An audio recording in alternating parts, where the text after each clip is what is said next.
인사 한번 나누시기 바랍니다. 주의 이름 환영하고 축복합니다. 은혜 받으시기 바랍니다. 네.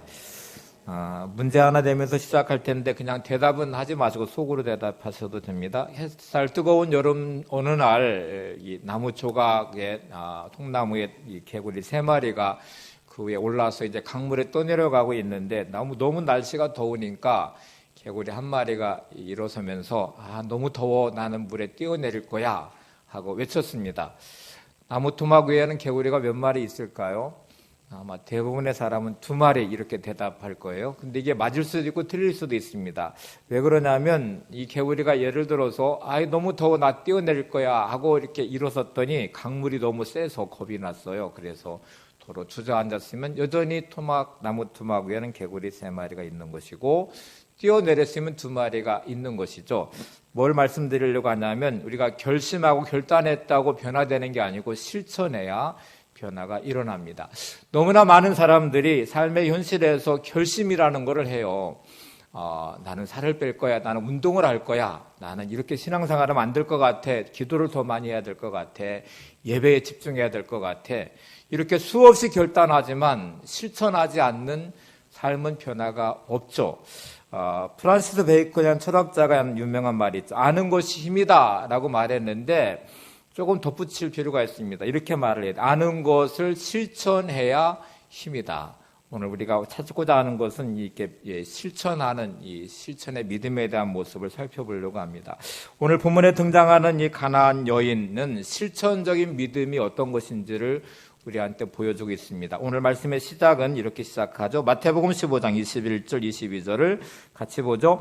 예수께서 거기서 나가서 두로와 시돈 지방으로 들어가시니 가나안 여자 하나가 그 지경에서 나와서 소리질러 이르되 주 다윗의 자손이여 나를 불쌍히 여기소서 내 딸이 흉악하게 귀신 들렸나이다 하되.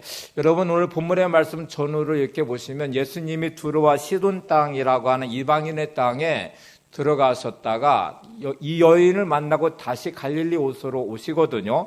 그러니까 예수님의 의도는 너무 분명해요. 이 여인을 만나려고 이방 땅인 두로와 시돈 땅으로 들어가셨고 이 여인만 딱 만나고 다시 갈릴리 옷으로 돌아오셨기 때문에 예수님은 이 여인을 만나고 이 여인의 문제를 해결해 주시기 위해서 들어가셨는데 이제 이상하게 이제 방향은 흘러갑니다. 살아가면서 우리가 하나님의 주권 아래 인생이 있음을 고백하면서도 왜 내 삶은 이럴까 하고 이해되지 않는 삶의 자리가 있는데 오늘 말씀을 통해서 한번 답을 찾아보세요. 일단 이 여인에게는 심각한 문제가 있죠. 흉악한 귀신 들린 딸의 문제가 있고 이 딸을 고치고자 하는 어머니의 간절한 마음이 있는데 어느 날 예수님에 대한 소문이 이방 땅 두로와 시돈 땅에도 들려왔어요. 많은 병자를 고쳐주셨고 귀신을 내쫓으셨고 이런 소식이 들려왔는데 마침 예수님이 두로와 시돈 땅으로 오셨다는 소식을 듣고 이 가나안 여자가 예수님 앞으로 나갑니다. 이상한 점은 거기에 이 여인뿐만 아니라 많은 사람이 병자들도 많아 있을 것이고 예수님에 대한 소문은 아마 다 퍼졌을 것이고 귀신 들린 사람이 이 여인의 딸만 아니겠죠. 그런데 유일하게 이 여자만 지금 예수님 앞에 나오고 있다는 거예요. 이렇게 실천으로 옮기고 있다는 말이기도 하죠. 그런데 이제 이 여인이 만난 이 상황 안에서 문제에 부딪힙니다. 그 문제는 예수님이 장벽이고 제자들이 장벽이고 예수님 앞에서 이게 치료되는 과정에 여러 장애물들이 놓여져 있어요. 우리가 살아가면서 왜 삶이 이럴까를 생각해 보시면 우리는 이제 원인을 밖에도 찾죠. 이런 문제들 때문에 내가 힘들고 어려워서 그런 거야. 저 사람 때문에 그런 거야. 이렇게 말하고 있는 나를 가만히 생각해 보시면 우리는 이렇게 문제를 극복해가는 사람인지 문제에 짓눌려서 포기하고 그냥 주저앉아 버리는 사람인지 수없이 결심이라는 건 해보지만 실천이 없는 변화되지 않는 내 삶이 오늘도 나를 묶고 가고 있는 모습은 아닌지 이 가나안 여인의 모습 안에서 우리가 이제 답을 찾아가 봐야 되는데요.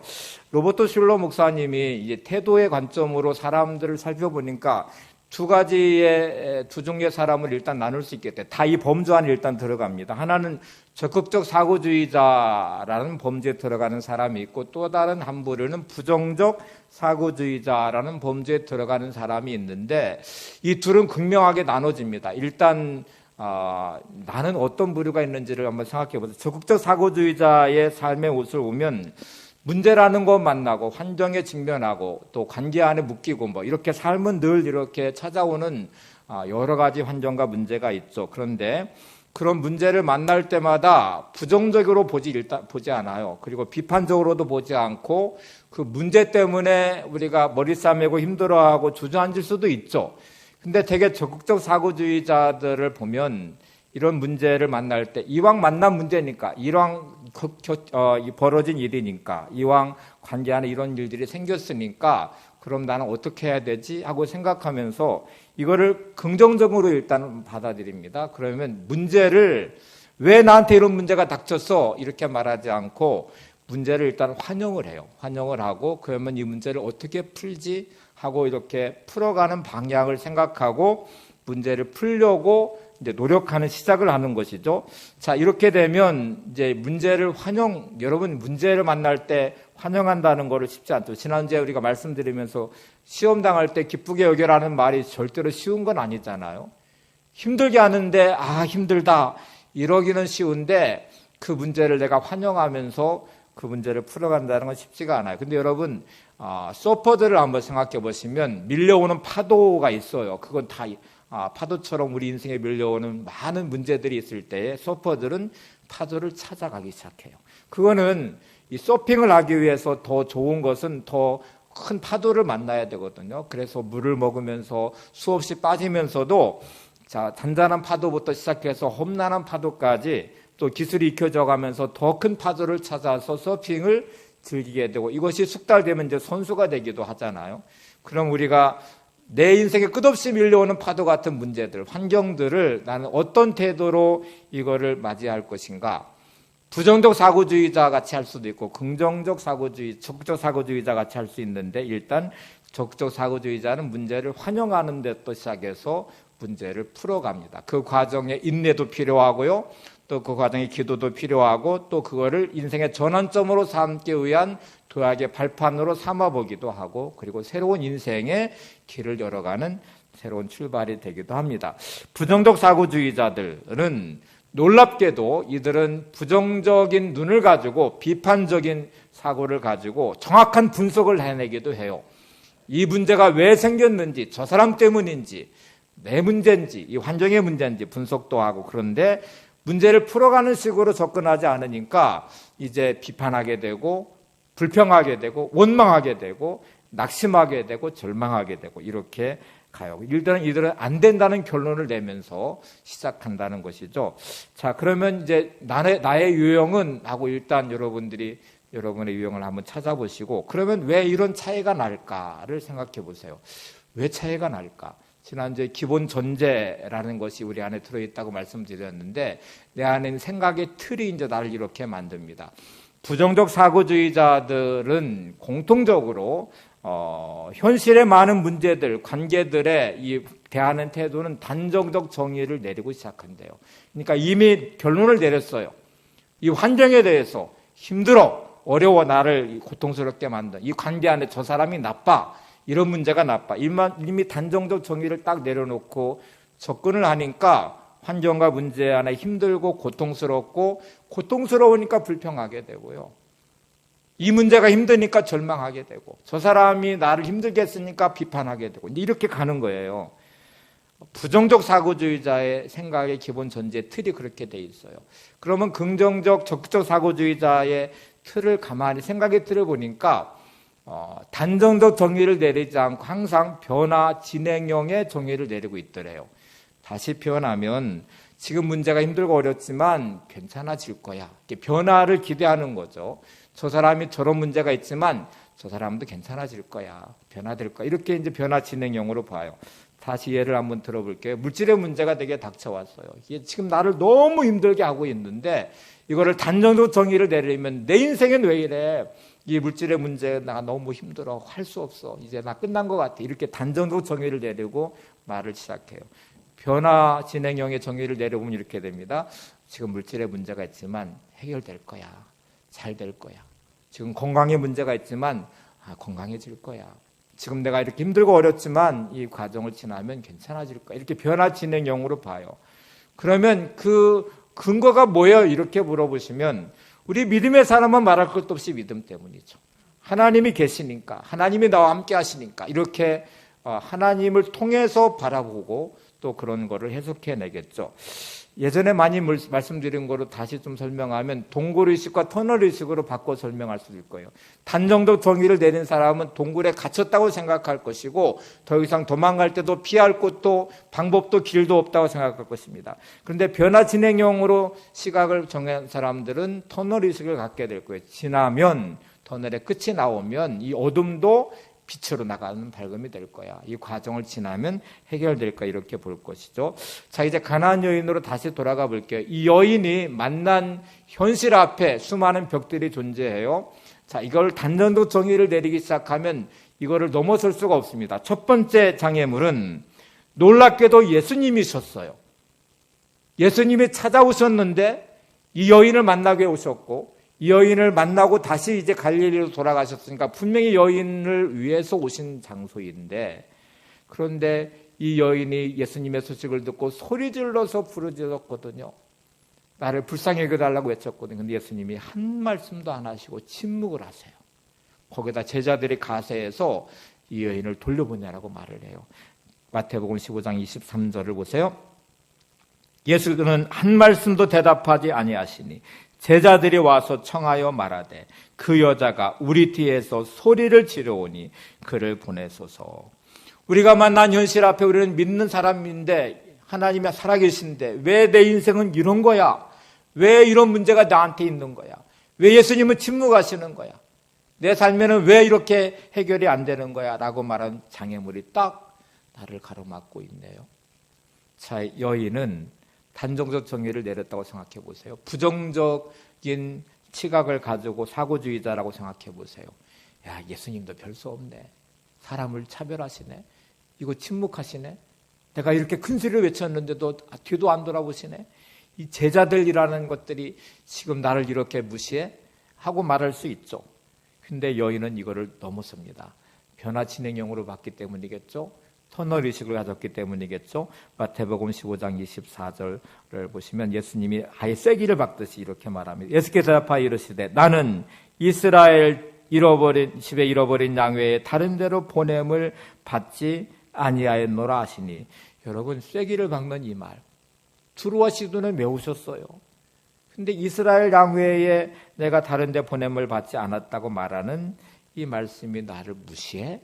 이럴 수 있는데 여인의 대답을 보세요. 마태복음 15장 25절 여자가 와서 예수께 절하며 이르되 주여 저를 도우소서.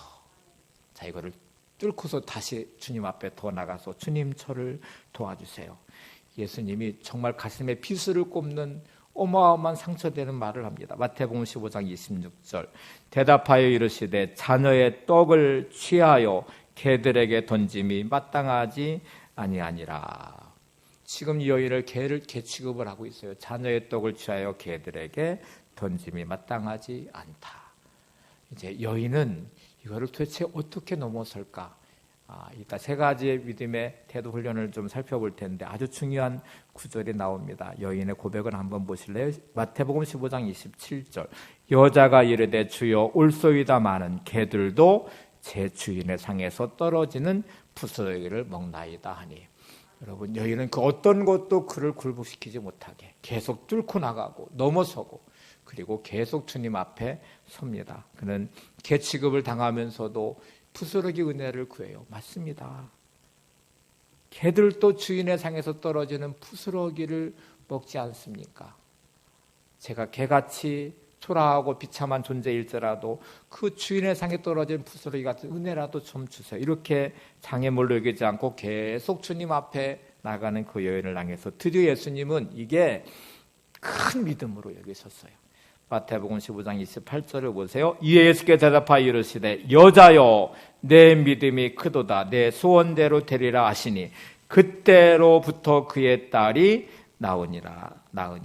여러분 오늘 이 여인이 예수님의 그 모든 장벽들을 뚫고 장애물을 넘고 어서 주님 앞에 계속 서서 내 믿음이 크도다 하고 응답받은 이 사실, 내 소원대로 되리라 하는 사실 앞에 우리가 어느 자리에 있는지를 한번 생각해 보세요. 지금 나의 현실 앞에 부딪히는 끝없는 장애물들, 벽들 앞에 나는 계속 그거를 부정적인 사고방식으로, 사고주의자로 반응하며 단정적 정의를 내리고 끝났다고 말하고 이제는 희망 없다고 말하고 환경 때문에, 문제 때문에, 너 때문에 이렇게 말하면서 주저앉고 있는지, 계속 그거를 믿음으로 뚫고 나가서 주님 앞에 서고 있는지, 그리고 마침내 예수님께서 말씀하신 것처럼 내 믿음이 크도다, 내 소원대로 되리라. 오늘 이 답을 우리가 찾으셔야 됩니다. 예수님의 음성을 들으셔야 돼요. 한번 따라서 해보세요. 내 믿음이 크도다, 내 소원대로 되리라. 옆에 분 보시면서 당신 믿음이 큽니다, 당신 소원대로 되시기 바랍니다. 오늘 이 답의 자리에 서셔야 됩니다. 오늘 그 길을 좀 찾아보려고 하는데, 일단 실패라는 게 뭡니까? 이렇게 물어보면 여러분, 힘들고 어려운 문제, 부도가 났어요, 몸이 병들었어요, 저 사람이 나를 이렇게 힘들어서 관계가 단절됐어요, 이렇게 말하는 그 자리가 실패의 자리가 일단 아닙니다. 여러분, 성공을 한 과정으로 내가 여기고 변화 진행으로 보고서 내가 끝내지 않으면 끝나지 않은 거예요. 계속 말씀드리지만 하나님이 끝내지 않으시면 끝나면 안 됩니다. 하나님이 결론 내지 않았는데 내가 결론 내면 안 돼요. 하나님이 결론 내지 않았는데 내가 결론 내 단정적 정의를 내리고 나는 끝났어 라고 말하면 그거는 진짜 실패의 자리예요. 근데 여러분, 오뚜기처럼 다시 일어서면 그거는 변화의 한 과정일 것입니다. 또 출발하는 어떤 과정의 한 부분일 수 있습니다. 그 실패와 어려움처럼 보이는 그 문제는 나의 인생의 어느 순간에 디딤돌과 발판처럼 나를 더 도약하는 인생으로 가게 만들 것입니다. 자, 믿음을 통한 세 가지 훈련을 이제 시작해 보려고 합니다. 가장 첫 번째는 열등의식을 버리는 훈련을 일단 하셔야 돼요. 한번 따라하세요. 열등의식을 버리는 훈련을 하자. 우리는 살면서 수많은 열등감을 느끼게 만드는 환경과 문제 안에 살고 있고요. 세상이 그래요. 여러분, 세상의 구조는 우리 알고 비참하게 열등의식을 만들어 가는 세상 속에 살아갑니다. 태어나서 성장하고 어느 순간부터 학교에 가면서 성적으로 비교되고 외모로 비교되고 키로 비교되고 재력으로 비교되고 학문으로도 비교되고 하여튼 수 없는 세상의 구조 자체는 우리를 늘 비교하게 만들어요. 그리고 나를 비참하게 만들어요. 비교되는 나는 열등감을 가질 수밖에 없어요. 오늘 본문에도 가나안 여인은 예수님 앞에 나오는 순간조차도 큰 장벽 앞에 묶여 있는데 열등의식을 가질 수밖에 없는 이방 여자, 개 같은 존재, 이렇게 말하고 있는 어마어마한 이 벽 앞에서 맞아, 나는 초라해, 나는 아무것도 아니야, 이렇게 열등감을 느낄 수밖에 없는 자리에 있잖아요. 근데 이거를 다 극복해내면서 마침내 내 믿음이 크도다 하는 응답의 자리까지 갔잖아요. 그러면 여러분을 묶고 있는 이 열등의식, 나를 지금 비참하게 만들고 있는, 나는 나이가 너무 많이 들어서, 나는 몸이 약해서, 나는 배우지 못해서, 나는 가난해서, 내 환경과 문제가 이렇게 힘들고 어려우니까, 나는 키가 작으니까, 얼굴이 못생겼으니까, 나는 배우지 못했으니까, 이렇게 말하며 스스로 나를 묶어버리는 그 열등의식으로부터 내가 벗어나야 하나님 앞에 내가 설 수 있는 자리에 서요. 근데 이게 이제 중요한 부분이죠. 박환이라는 이 화가가 있습니다. 이 화가는 불의의 사고로 시력을 잃어버렸어요. 화가가 시력을 잃었어요. 그림을 더 이상 그릴 수가 없어요. 이게 얼마나 절망스러운 자리예요. 시력을 잃어버린 화가, 더 이상 꿈도 없고 희망도 없는 삶의 자리에서 그는 인생의 무너짐을 경험합니다. 너무너무 비참했어요. 이제 희망이라고는 가질 수 없는 어느 시점에 생각에 스파크가 일어난 듯이 아주 귀한 생각 하나가 그의 머리를 스쳐가기 시작했는데, 그것은 내 인생의 많은 불행은 이 눈으로 보는 것 때문에 왔다는 사실을 깨달았어요. 이 깨달음이 너무 중요하죠. 예를 한번 들어볼게요. 내가 입은 옷이 있는데 어느 날 친구를 만나러 갔더니 고가의 비싼 옷을, 유명한 메이커의 옷을 입었어요. 그 옷에 비교되는 내 옷이 너무 초라해요. 그전에는 아무 생각도 없었고 이 옷도 감사했고 좋았거든요. 근데 눈으로 본 친구의 옷이 너무 고가의 명품의 옷이어서 비교되는 내가 너무 초라해졌어요. 그리고 더 비참한 것은 그 옷을 살 수 없는 나의 가난함이 너무 비참했어요. 돌아오는 길에 마음속에서 너무너무 비참한 생각이 들었어요. 보지 않았더라면 괜찮았을 것을 보았기 때문에 눈으로 보아서 오는 너무나 많은 불행함, 비교되는 너무나 많은 모습들, 보는 곳으로 오는 이 불행함이 어느 순간에 내 생각에 이런 것들이 많이 자리 잡았구나. 차라리 보지 않는 것이 좋은 면도 있구나 하는 생각을 했어요. 여러분, 이 생각의 변화가 얼마나 놀라워요. 그 순간에 실명됐다는 사실이 비참함보다는 내가 안 보면서 그냥 살면 되지 하고 생각. 이제 문제는 화가인 그의 직업이었어요. 그림 그리는 거를 더 이상 할 수 없는 것처럼 생각했어요. 근데 그는 전에 한 번도 경험해 보지 못한 거를 경험하기 시작하는데 볼 수 없으니 내가 평생 해왔던 것이 그림 그리는 것이어서 이제 그림을 그려볼 요량으로 물감의 질감들을 손으로 만져보기 시작했어요. 주변에 도움을 받아서 검정색, 파란색, 빨간색의 손의 질감이 달라요. 이게 그는 너무 놀라운 깨달음이었습니다. 물감의 색깔을 전에는 눈으로 보는 것으로 그리기 시작했는데 그는 물감의 질감이 색깔마다 다르다는 사실도 알게 됐고, 그리고 보는 것의 한계를 뛰어넘어 이제 상상으로 그림을 생각하기 시작했고, 만지면서 그리는 그림의 하나하나의 그 촉감과 느낌이 너무 달라서 그는 새로운 차원의 그림을 그리기 시작했습니다. 그리고 그는 너무나 놀랍게도 실명된 이후에 더 유명한 화가가 됐고 많은 전시회를 갖기 시작했어요. 그리고 그는 더 유명한 화가가 됐습니다. 여러분, 내가 묶여버린 현실 앞에 열등감을 가지고 신세한탄하면서 살아갈 수도 있죠. 이 박환이라는 화가를 한번 생각해 보세요. 보는 것에 대한 한계와 보는 것으로 오는 불행함들이 그의 생각을 스쳐가면서 안 보는 것에 대한 행복함을 찾았고, 그리고 눈으로 보는 그림에서 이제 촉감으로 느끼는 그림을 찾아내기 시작했고, 보는 것으로 그렸던 그의 그림이 상상력을 발휘해서 그림을 그리기 시작했고, 그리고 그는 그런 느낌 안에서 더 그림의 깊이를 이해하기 시작해서 더 유명한 화가가 됐다는 것이죠. 여러분, 나는 그러면 열등감을 어떻게 벗어날 수 있습니까? 제가 두 가지를 제안해 드릴 거예요. 이거를 꼭 적용해서 훈련을 해보시고, 오늘 제목은 훈련이에요. 훈련이 필요한 거예요. 첫 번째는 열등감에서 벗어나려면 여러분의 현재 모습을 인정하셔야 돼요. 거기가 출발입니다. 부정하시면 안 돼요. 내 인생은 왜 이래? 하고 말하시지 말고, 나이가 많으면 많은 대로, 가난하면 가난한 대로, 힘들면 힘든 대로 여러분의 삶의 현실을 인정하시고, 인정하는 것을 뛰어넘어 사랑하시기 바랍니다. 이게 중요한 열등감에서 벗어나는 출발이 될 것입니다. 여러분의 삶의 자리가 어디든지 인정하시고, 인정하시는 너를 넘어서 사랑하기 시작하시는데, 여기에는 두 번째의 방법이 필요해요. 그냥 이게 잘 안 되거든요. 내가 나를 인정하려고 하면 자꾸 비교하는 사람들을 만나고 비교되는 내 모습을 보고 그러면서 계속 무너져 내리는데, 그래서 두 번째가 필요해요. 지난주 말씀드린 하나님의 관점과 시각으로 정의하라는 말씀을 드렸어요. 야고보서 말씀처럼 여러 가지 시험을 만나거든 시험 만날 때 나의 기본적인 생각의 틀은 힘들어라는 것인데, 하나님의 관점과 시각으로 보니까 기뻐하라고 하잖아요. 정의를 내려 기뻐하면서 일단 이 문제를 풀어가면 온전한 구별에 조금 더 부족하면 사람으로 세우신다고 말씀하시고 그 결론까지 이르게 되겠잖아요. 자, 이제 말씀의 관점으로, 하나님의 관점으로 내 인생을 들여다보고 이제 정의를 내려볼까요? 그러면 성경에서 말하는 나라는 존재는 어떤 사람일까? 제가 두 구절만 한번 설명해 볼게요. 요한복음 3장 16절 너무 잘 아시죠? 하나님의 세상을 이처럼 사랑하사 독생자를 주셨으니 라는 말씀을 한번 받아보세요. 하나님이 나를 사랑하신대. 근데 그 사랑하심이 어떻게 사랑하시냐면 독생자를 주시는 만큼 사랑하신대. 자, 여러분, 나의 영혼을 구원하기 위해서 하나님이 나를 사랑하시기 때문에 자신의 독생자를 내주셔 십자가에 죽게 하실 만큼 사랑하신대요. 우리가 가치라는 말을 쓸 때는 그거에 값을 부여하는 거잖아요.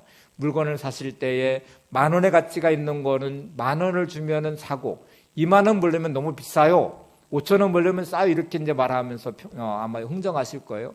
그러면 나의 목숨의 값은, 나의 인생의 값은 얼마나 됩니까? 라고 물어보면 하나님은 예수님의 목숨 값이잖아요.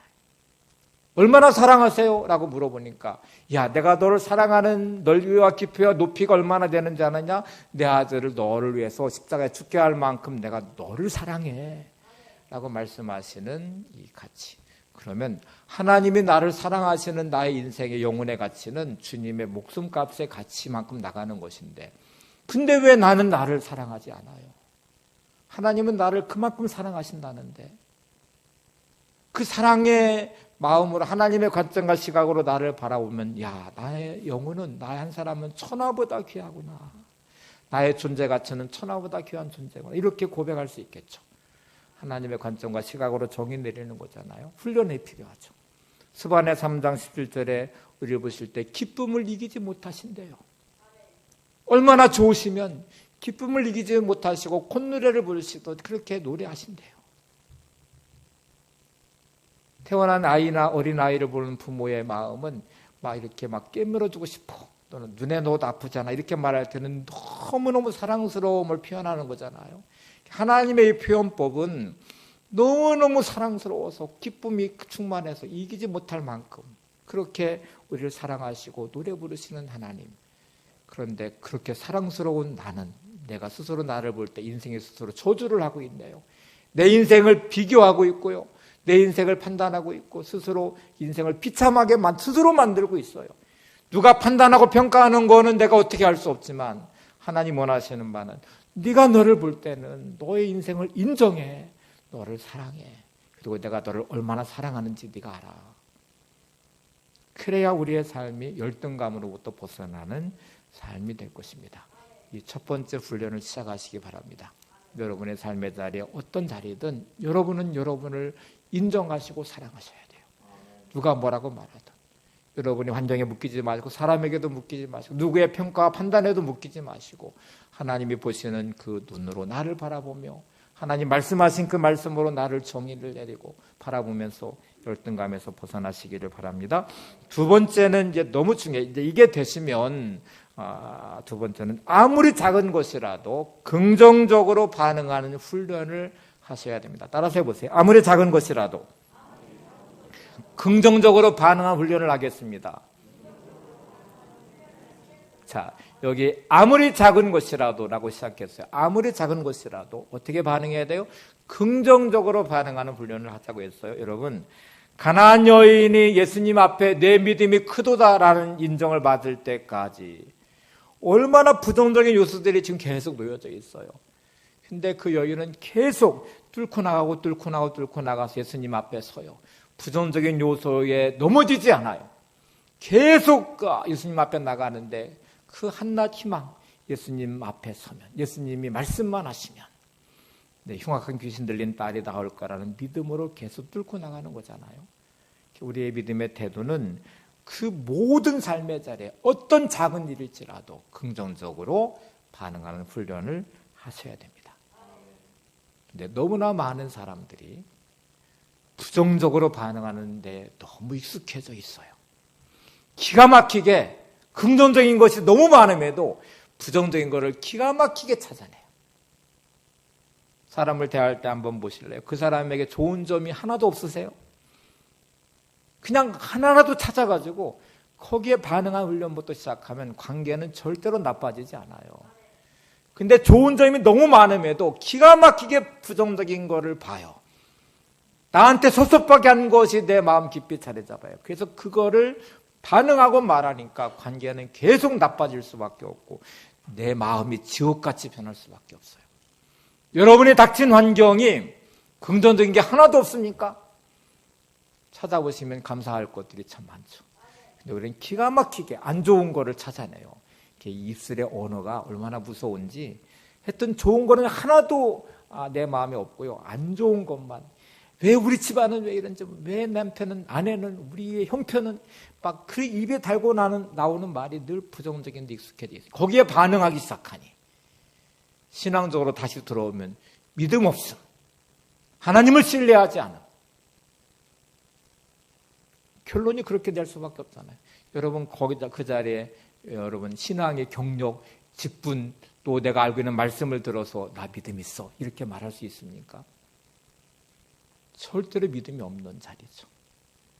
그렇게 막 불평하고 원망하는 자리, 부정적인 건데 익숙해져 반응하는 나를 보면서 하나님이 야, 너 참 믿음 좋구나. 야, 너 신앙이 몇십 년 믿었고 직분이 뭐니까 너 참 됐다. 이러고 절대로 말씀하지 않으세요. 그 여인을 향한 예수님의 확인하고 싶었던 것은 정말 믿음이 있는지, 그 모든 부정적인 것을 뚫고 계속 주님 앞에 서는 그의 태도, 긍정적인 태도, 작은 것에도 계속 반응하는 태도. 여러분, 그 여인이 붙잡은 말씀을 한번 잘 보실래요? 개 취급을 당하면서도 주인의 상에서 떨어지는 부스러기를 개도 먹습니다. 그거 하나 붙잡고 지금 주님 앞에 서잖아요. 예수님이 내 여자여, 내 믿음이 크도다. 오늘 우리 이 태도가 중요합니다. 여러분, 아무리 작은 것이라도 긍정적으로 반응하는 훈련을 하시기 바랍니다. 다시 한번 해보세요. 아무리 작은 것이라도 긍정적으로 반응하는 훈련을 하겠습니다.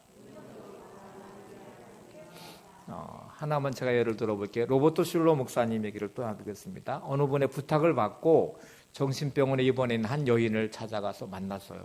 교사였던 이분이 정신적인 문제가 생겨서 병원에 입원했어요. 근데 찾아서 만났을 때 1시간 정도 같이 보냈는데 그 여인에게 어떠한 열정도 희망도 찾아볼 수가 없어요. 침묵하고 있는 여인, 얼굴에 짙은 그늘이 그리워져 있고 그 어떤 희망도 보이지 않던 그 여인을 1시간 정도 지난 후에 로버토 슐러 목사님은 절망을 느꼈습니다. 이 여인은 회복이 불가능하겠구나.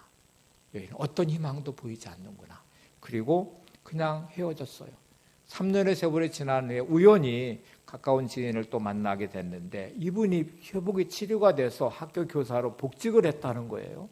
이게 너무 놀라운 사실이었어요. 자기가 만났을 때 여인은 전혀 희망이 없어 보였거든요. 다시 그 여인을 만나서 대화를 해봤더니 여인이 이렇게 자기의 이야기를 시작했습니다. 어느 날 젊은 의사 한 분이 새로 왔는데 이분이 병실에 들어오면서 이렇게 물었습니다. 당신 이름이 뭡니까? 무엇입니까? 이름이 뭐예요? 이렇게 물어봤어요. 여전히 여인은 절망의 눈빛으로 아무런 대답도 하지 않았어요. 그때 나가면서 여인은 그 의사는 이렇게 말했습니다. 제 이름은 해분입니다. 이렇게 말했어요. 그리고 그냥 나가고 끝났어요. 근데 여인의 생각 속에 스파크가 일어나듯이 그 해분이란 이름 하나가 생각에 담겼습니다. 해분이 영어로 해분은 천국이란 뜻이잖아요. 그래서 여인은 아무 상관이 없는 거예요. 해분 의사와 아무 상관없이 해분, 천국이 이곳이라면 이곳은 지옥은 아니잖아. 천국이 이곳이라면 하나님 이곳에 함께 계시잖아. 이렇게 생각을 하기 시작했어요.